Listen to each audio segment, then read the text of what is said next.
Bonjour à tous, on se retrouve pour une vidéo où j'aimerais aborder le sujet de l'immigration, donc sujet immigration, puisque c'est énormément décrié ces derniers temps, que les gens ne veulent plus que des personnes étrangères viennent dans notre pays, et ce que je comprends,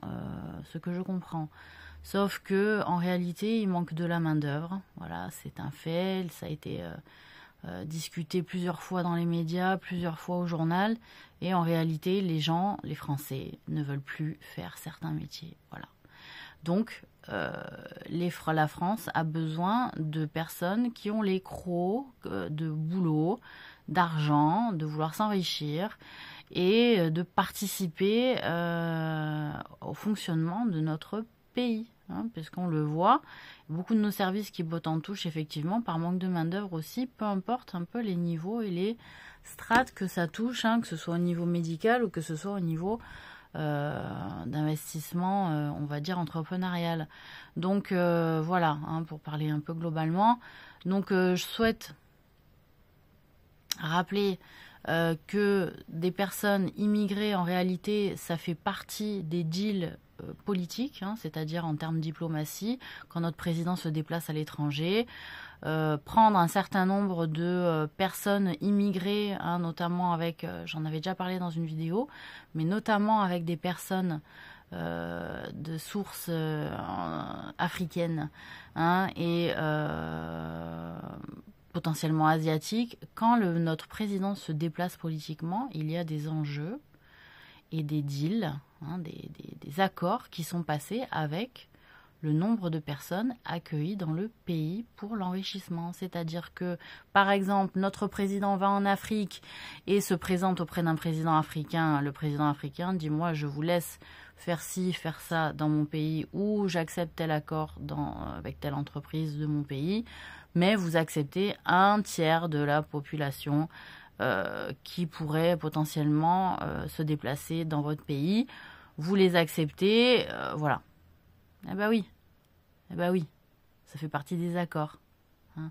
Donc si vous trouvez qu'il y a trop de Noirs, qu'il y a trop d'Arabes dans notre pays, j'ai envie de rappeler, oui, parce qu'en France, les Français ont investi le territoire africain, hein, nord et sud, pour l'or, hein, pour des minerais, pour l'alimentation aussi, et que les accords passés sont clairs, hein, quand on se déplace de manière diplomatique, c'est pour dire oui, j'accepte tant de pourcentage de population dans mon pays en retour de ce que je peux prendre chez vous.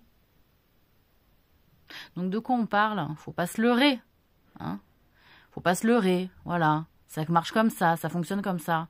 Donc du fait qu'il y a eu une énorme vague de colonialisme dans les territoires africains qui s'est arrêté il n'y a pas si longtemps que ça, hein, faut le dire, hein, c'était quand même début 20e siècle, hein, à peu près, mi-20e siècle, donc c'est récent, on peut pas s'en laver les mains tout de suite, hein, en réalité, et on s'est quand même servi, hein, notre État-providence s'est quand même servi sur l'Afrique, pour pouvoir dire...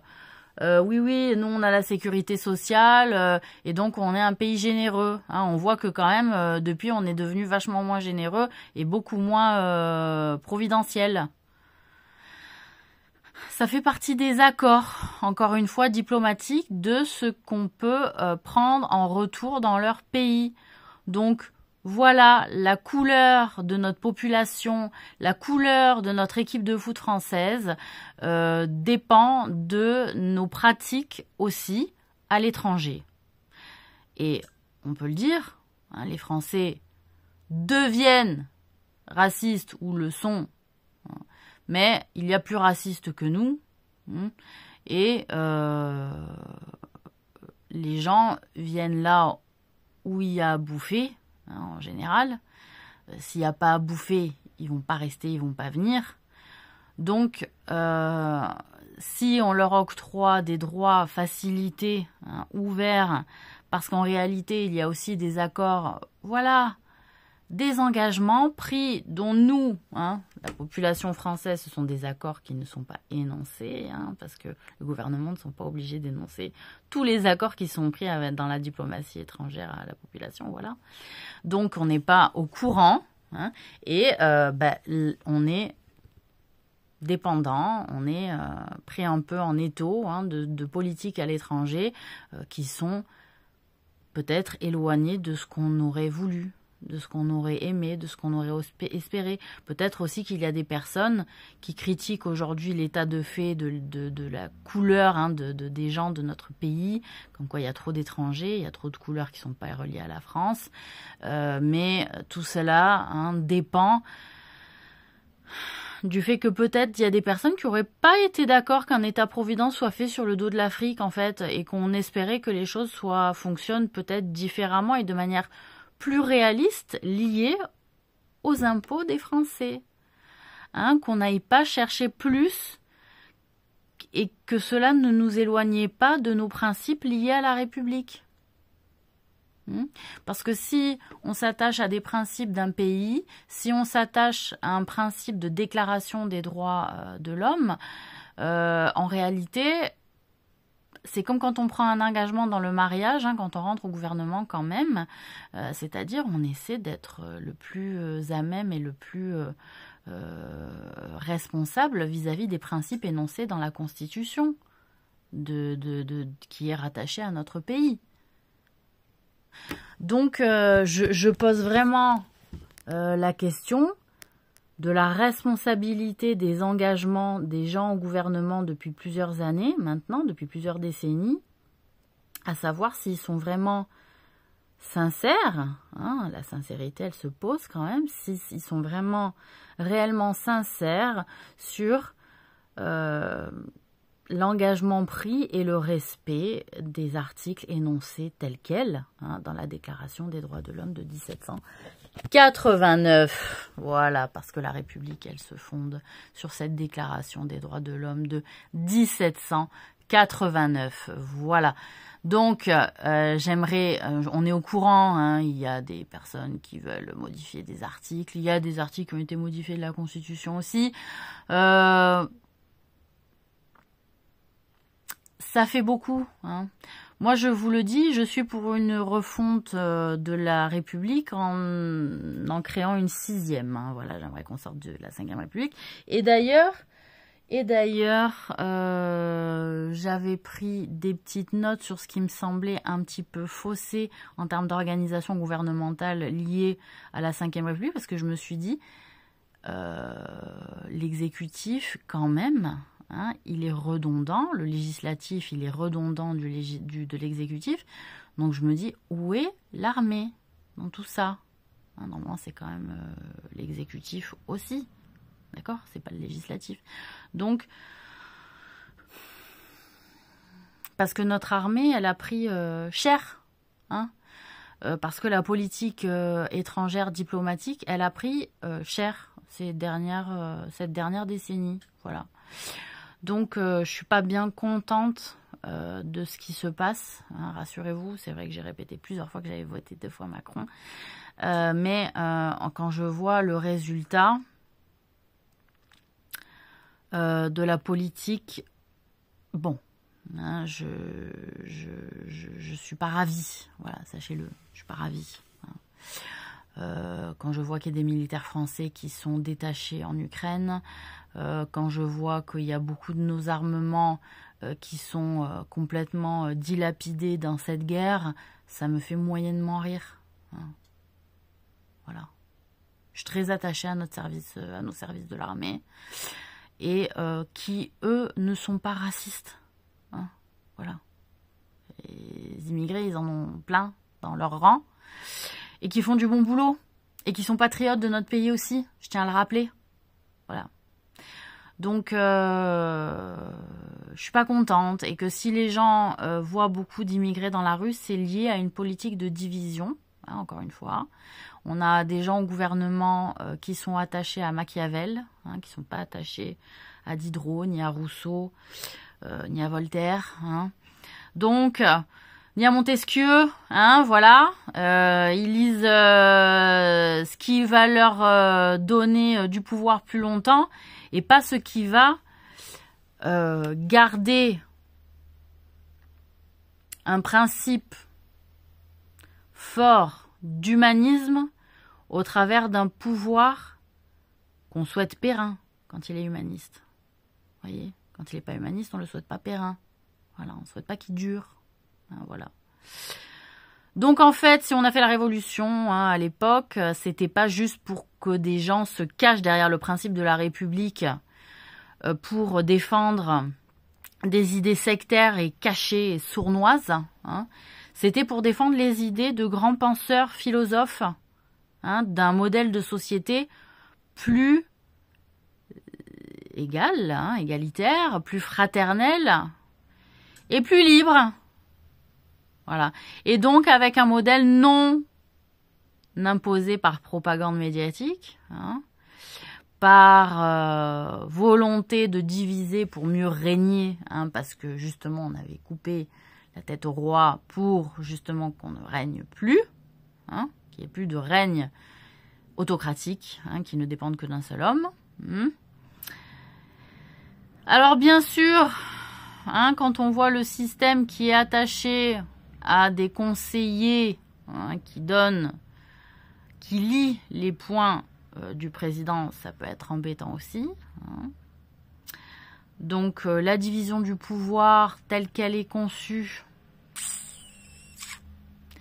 il faudrait peut-être la revoir, parce que le fait de diviser le pouvoir exécutif, législatif et judiciaire ne suffit pas. Il faut donner plus de pouvoir au peuple pour que le peuple soit en adéquation avec son gouvernement, que le gouvernement soit en adéquation avec son peuple, et que du fait, il y ait moins de mécontentement, qu'il y ait moins d'agitation dans notre pays, que les choses soient mieux organisées, plus réalistes, plus respectueuses, envers une humanité qui protège réellement les uns et les autres. Voilà, ce qu'on ne voit pas. On se tire dans les pattes, nous. Et c'est très fatigant, on est tous très fatigués, voilà. Donc la Suisse, ils sont quand même plus respectés. Moi, je comprends pas pourquoi, je le redis, on ne prend pas exemple sur des systèmes qui fonctionnent. On ne peut pas prendre la moitié d'un système du Nord, la moitié d'un système du Sud. À un moment donné, il faut aussi quelque chose qui nous ressemble, mais pour ça, il faut nous connaître. Et il faut aussi appliquer des systèmes de base d'une société liés à ses besoins et à sa sécurité et à son respect. Voilà, au respect de la population. Voilà. On ne se sent pas respecté en France. Voilà. Si vous croyez nous respecter, vous ne nous respectez pas et on ne se sent pas respecté. Et je crois que si on ne se sent pas respecté, c'est pas pour rien. Voilà, c'est pas pour rien. Donc je tiens à rappeler que parfois on a un sentiment de manque de respect. Alors oui, il faut l'expliquer. Mais si j'ai pas assez à bouffer dans mon mois, alors que normalement je fais les efforts pour pouvoir bouffer dans le mois, il y a un problème. Bien sûr qu'il n'y a pas de respect. Bien sûr qu'il n'y a pas de respect. Voilà. Il faut élever le niveau de vie des Français à la base. Pas maintenir le niveau de vie des Français dans un état de base, où on ne voit jamais le bout de l'année et on ne peut jamais mettre de côté de toute l'année. De toute l'année. C'est un manque de respect envers la population. Voilà, donc on compense par des aides. Je crois que ça coûterait moins cher à l'État d'augmenter les salaires et d'enlever des impôts, et d'investir un peu moins dans les aides. Mais le problème, c'est qu'ils touchent des aides de l'Europe aussi, parce que maintenus dans un état de pays un peu entre deux eaux, Du coup, ça touche des aides de l'Europe. Du coup, c'est intéressant aussi à ce niveau-là. Quand on voit hein, que des sociétés ne veulent pas non plus réussir plus que ça parce qu'elles seraient lâchées par les aides de l'État, voilà, le maintien du système de l'aide. Hein. Et quand je vois qu'on demande des efforts hein, à la population, d'accord, et que les médecins se payent toujours grassement, sans limitation de leurs actes chirurgicaux hein, dans les hôpitaux, qu'il n'y ait pas de grille tarifaire fixe, hein, fixée, avec le trou de la sécu qu'on se frappe et qui est toujours défendu pour amener une austérité dans notre pays. J'ai envie de dire, vous ne nous respectez pas, et c'est pour ça qu'on ne se sent pas respecté. Voilà.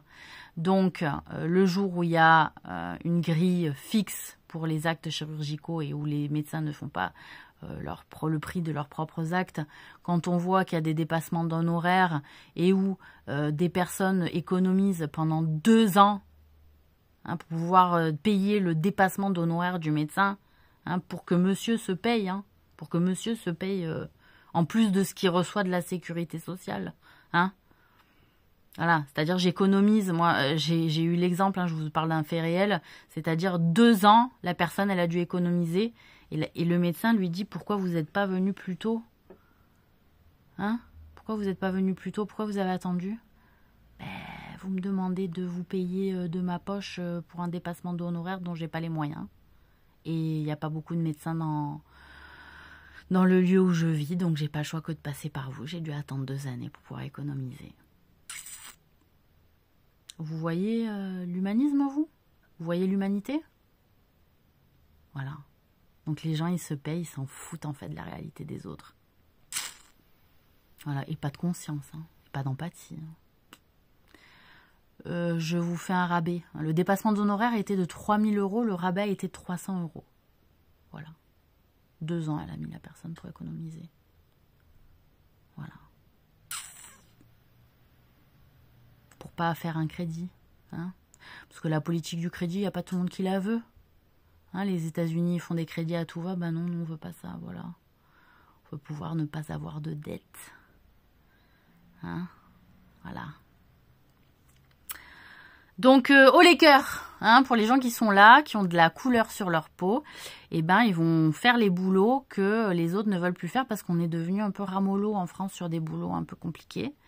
Et que du coup, y a des Polonais, il y a des Ukrainiens maintenant, il y a des Africains, il y a des Maghrébins qui veulent aussi, qui ont pas peur de faire certains boulots. Voilà, donc maintenant il y a les Français hein, qui ont évolué aussi, qui sont devenus chefs d'entreprise, entrepreneurs, etc., et qui font bosser les gens.